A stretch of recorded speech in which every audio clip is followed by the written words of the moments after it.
Hi guys, so this video was inspired after watching a video by BlackJack Legacy where he showed his new sort of games room where his computer is and whatnot, and it struck me there was such a contrast between how professional and good his looked and how really crappy mine does.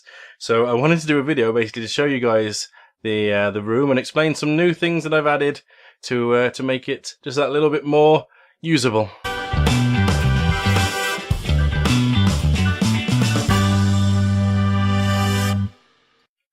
Right then, so we start off with this side of the room. This is my camera on the arm, which I use for filming the table and things on this table as well. So I'll show you what's on the other side of that in a minute as I show you what's behind the camera. Ooh. Anyway, so changes I've made to the room recently. So I've moved, wrong side, I've moved the flag over here because on this wall I've now got this camera. Now this camera is a dice camera. You can see the dice tray there. That was on the table until about half an hour ago when I put this shelf up. It's difficult doing this. So that is now for dice and, as you can see, books and other sorts of things. It now leaves the table completely free for playing on. If you take a look at this camera here, you can also see that it doesn't obscure any of the table at all. I can see right the way to the edge, which is awesome. I need to refine it a little bit to make it see the rest. So there's that. I've also added shelving underneath here. So I put some proper supports in underneath the table here, which is basically just loft panels together. There's 5 of them. Each one is a little bit more than a foot. So those all sort of collapse down, and underneath there is actually an A-frame. If you want to see more details about the table and how I built it and how these shelves have been added recently, this whole thing collapses down and would lie flat, completely flat against the wall. It collapses down into something like 15 pieces, and it's all very small and compact. It means that I can open up the room to use it as well for whatever I want, really. So when I extended it, I moved some of the panels, some of the supports down to another part of the A-frames, and I was able to put this shelving underneath. The main reason I've added the shelving was so you can put your armies on these trays here while you're playing the game to get them off the table. So your kill piles, your reserves and whatnot. Because the room's not very big. In fact, that's one of the things that Big Mac Danskull said when he one of the first things he said when he came through the door. This room isn't as big as it looks online.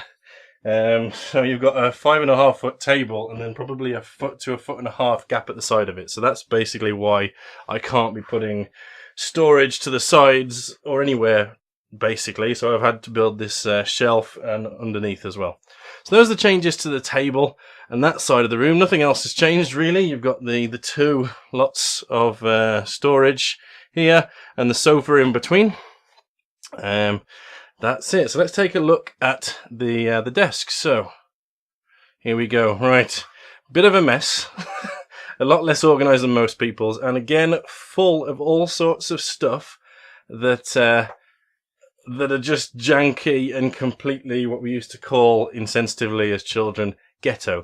So what you can see over here is my audio processing. My microphone's coming from here, going through a background noise removal, then to a compressor, and then finally out to XSplit.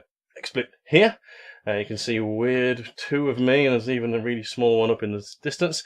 Camera for filming the face stuff, and then on these, my screens are on these shelves, which are from the shelving units that I built the standing desk out of, which is all IKEA crap.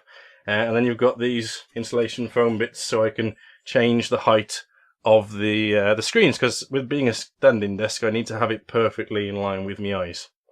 Basically, I've got my speakers in between, the Dark Eldar Talos that I'm working on down here on the table, and then a pile of sprues here that correspond with them.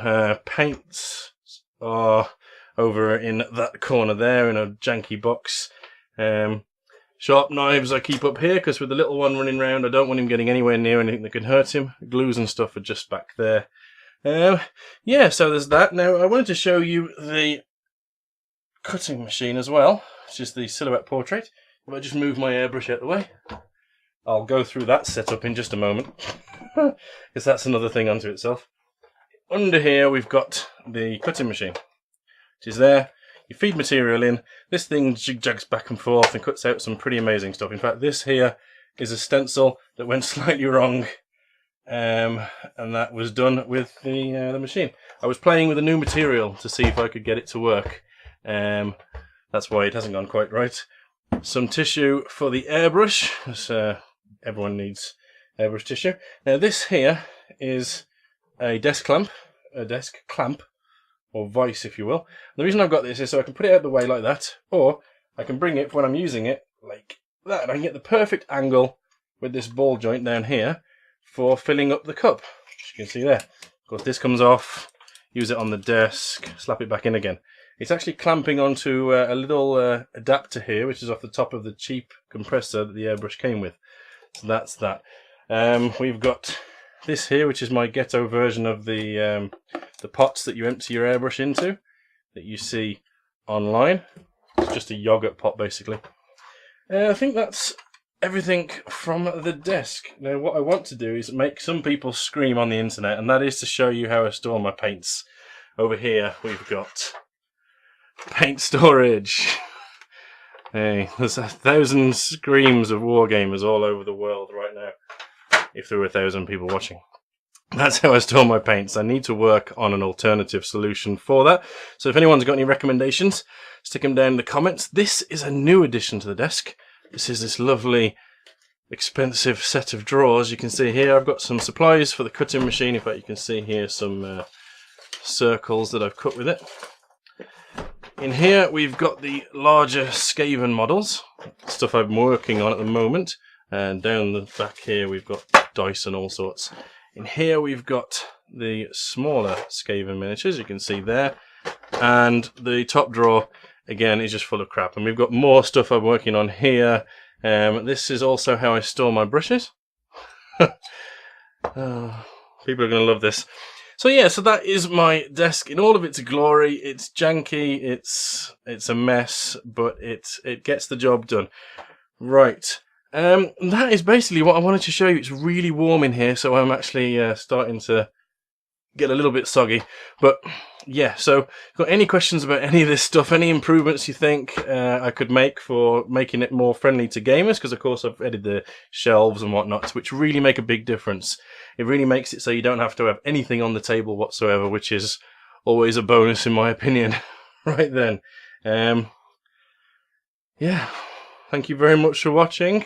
Keep up with me in between on here. I've actually created an Instagram account. I have no idea why. I'm sure I'll find out soon. Everybody seems to love it, but I'm struggling to get into it. I don't know what to put on there, but we'll see. Anyway, so that will probably replace this one down here. I'll put an Instagram logo down there. Thank you very much for watching, and hopefully I'll see you in the next one. Stay well, guys.